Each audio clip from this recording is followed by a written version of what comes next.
Donc bonjour. Donc je vais aujourd'hui faire une présentation assez générale du projet pour expliquer finalement la logique de la construction, et sachant que je renverrai régulièrement à des posters qui sont affichés. Donc pour les gens qui veulent une discussion plus musclée sur les sujets, ça sera pour la session poster, ça sera possible.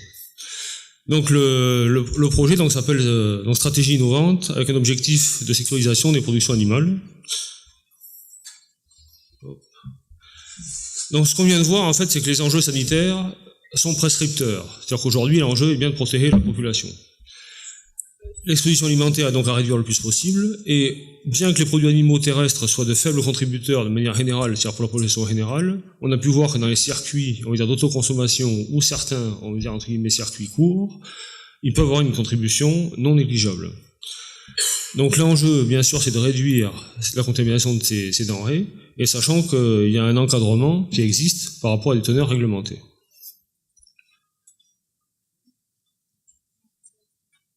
Okay.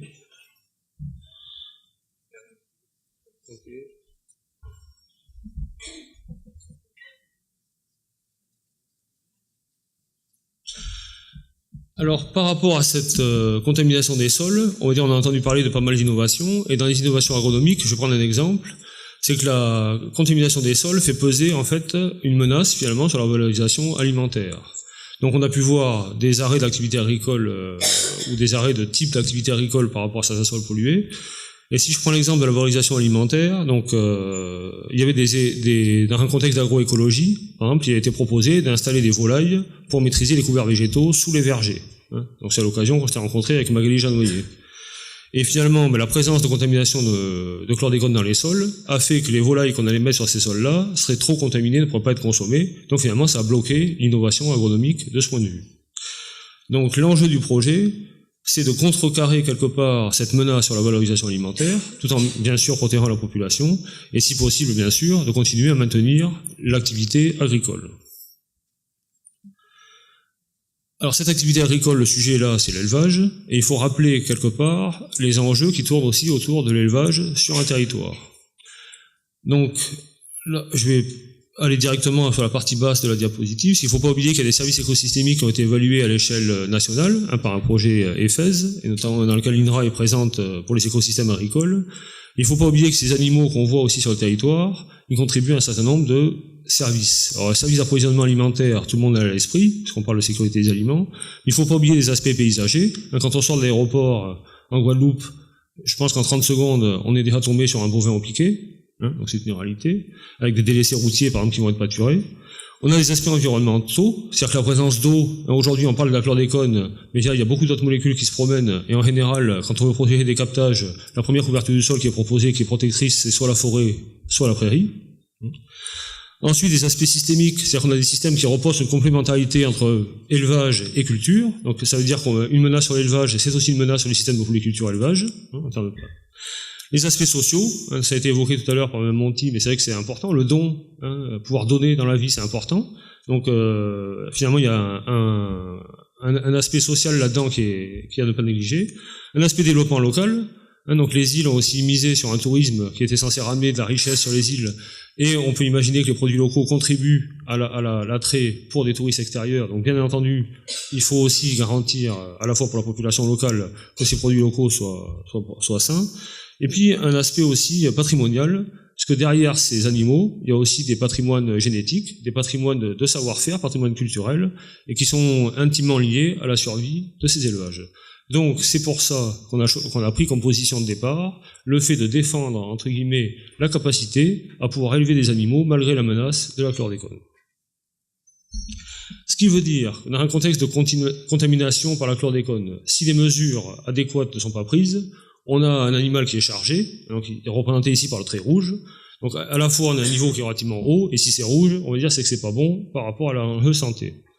Donc c'est d'être capable de passer une situation à prime, dans laquelle à la fois on diminue le niveau de contamination de l'animal, et on respecte, donc c'est pour ça qu'on passe en vert, un niveau de contamination qui protège la population. Donc l'objectif du projet, c'est de comprendre justement comment ces animaux vont être contaminés. Donc c'est une notion de mesurer et de comprendre les voies de transfert. Et donc là, tout à l'heure, Maurice Mailleux vous fera un exposé sur des parties des différentes voies de contamination des animaux.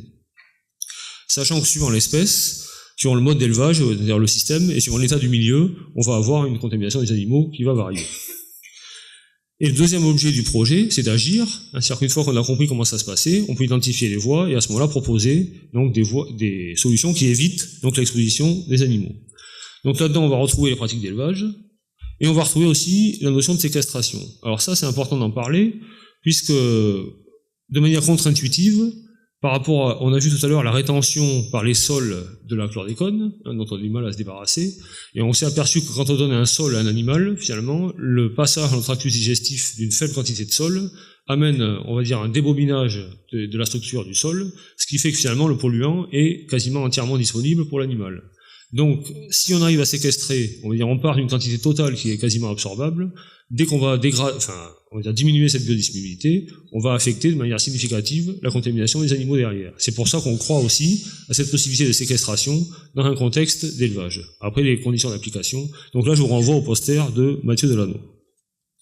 Et puis, ce dont je vais parler plus précisément par la suite, c'est la notion de décontamination. Et là, à nouveau, on a un aspect éventuellement contre-intuitif. C'est-à-dire qu'on a bien vu ce matin que dans le sol, se débarrasser de la molécule, c'est pas évident. Or, au niveau des animaux, on a une chance, c'est que l'animal est capable d'interagir avec cette molécule, et donc de l'éliminer, soit on va l'avoir en la biotransformant, soit en l'éliminant telle quelle par les voies donc fécales. Alors ce qu'il faut rappeler, donc on a posé des questions ce matin sur la bioaccumulation, il y a un terme de bioconcentration qui est utilisé en milieu aquatique, donc là on va utiliser le terme de bioaccumulation. Et donc ce qu'on va voir, c'est que pour une dose continue reçue donc quotidiennement, de 60 mg ici, enfin microgrammes, on va avoir une quantité dans l'animal qui va atteindre un plateau. Alors ce plateau, finalement, pourquoi on arrive à un plateau? C'est-à-dire pourquoi finalement la teneur ne continue pas à augmenter infiniment? Alors c'est qu'en réalité il y a une sortie, et cette sortie, elle est proportionnelle à la quantité qui est présente dans l'organisme. Donc au fur et à mesure qu'on va contaminer l'animal, avec des doses constantes, en vert, j'ai fait apparaître la dose excrétée quotidienne, qui va augmenter jusqu'à finalement atteindre la dose reçue quotidiennement, et c'est là qu'on a atteint l'équilibre, et c'est d'où la raison du plateau.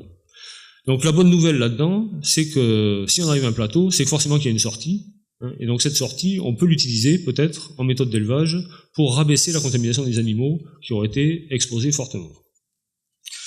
Donc d'un point de vue mécanistique, donc au niveau hépatique, là où la chlordécone est, on va dire, très fortement concentrée, on a une part qui est liée, assez fortement a priori à des protéines du foie, puis il y a une part de chlordécone qui est libre, et cette chlordécone libre, elle peut subir un métabolisme par des enzymes non spécifiques qui va amener à la forme chlordécole et éventuellement, enfin majoritairement par la suite, à la forme chlordécole conjuguée.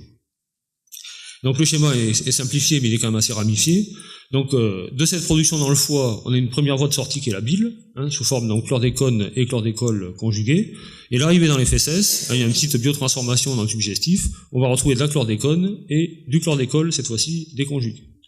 Ça c'est la voie majoritaire. Et une autre voie qui est minoritaire, c'est le passage par le sang, l'arrivée dans les urines et donc la sortie de l'animal. Donc ces données-là sont, on va dire, confirmées, et je vous renvoie pour la partie analytique, c'est-à-dire les développements analytiques qui ont permis de faire ces travaux, au poster de Maëlys Saint-Hilaire. Du coup, cette sortie, on pourrait l'appliquer à une décontamination des animaux. L'idée, c'est que si on connaît, pour une espèce donnée, et une physiologie donnée, la courbe de sortie du produit, on peut prédire le temps nécessaire à l'obtention d'un niveau souhaitable dans le tissu. Donc là, par exemple, si on souhaite un niveau aux alentours de 600, à partir du jour 100, on est en décontamination, donc on a sorti l'animal de l'endroit où il s'était contaminé, et il faudrait à peu près, on va dire, 45 jours pour arriver au niveau souhaité. Donc évidemment, tout dépend du niveau souhaité, des espèces, etc. Et le but du projet, c'était d'acquérir des données espèce par espèce. Donc ça a été fait chez le caprin, et je vous invite à aller voir deux posters de toxicocinétique, donc un toujours porté par Maëlys Saint-Hilaire en espèces ovines, et un porté par Aurore Fourcault sur la partie porcine. Et ce qui est intéressant, notamment sur la partie porcine, c'est qu'on a une demi-vie qui serait relativement plus longue par rapport aux autres animaux d'élevage, et on pourrait peut-être pressentir même le fait que le modèle porcin soit intéressant à investiguer pour des extrapolations à l'humain, il s'en rapprocherait, on va dire, par rapport à ces critères. Donc les résultats du projet, qui ne sont pas présentés ici de manière, on va dire, formelle, c'est que pour l'instant, les preuves de concept ont été faites. C'est-à-dire que vous verrez sur les posters qu'on est capable de prédire quelque part la demi-vie, enfin, pour un certain nombre d'espèces. On a réussi aussi à séquestrer dans les sols artificiels et aussi un essai sur un sol naturel, un litisol. Donc on a fait des démonstrations en conditions expérimentales. Et tout l'enjeu derrière, c'est de réussir à transférer ça sur le terrain avec un premier enjeu, c'est la sortie, on va dire un changement d'échelle ou un changement de modèle, c'est-à-dire de partir de conditions expérimentales contrôlées à des conditions de terrain qui sont moins contrôlées. Et ça a été dit aussi précédemment, c'est d'interagir avec les éleveurs, parce qu'évidemment, entre dire à quelqu'un, sans l'amener à comprendre l'importance des gestes qu'on lui préconise, ça amènera des dérives inévitablement. Donc l'enjeu, c'est bien un enjeu de formation, de diffusion et d'accompagnement par des éléments, on va dire, techniques qui sont déjà présents sur les îles. Donc cet enjeu de transfert sur le terrain est un point important, et éventuellement des sites de démonstration.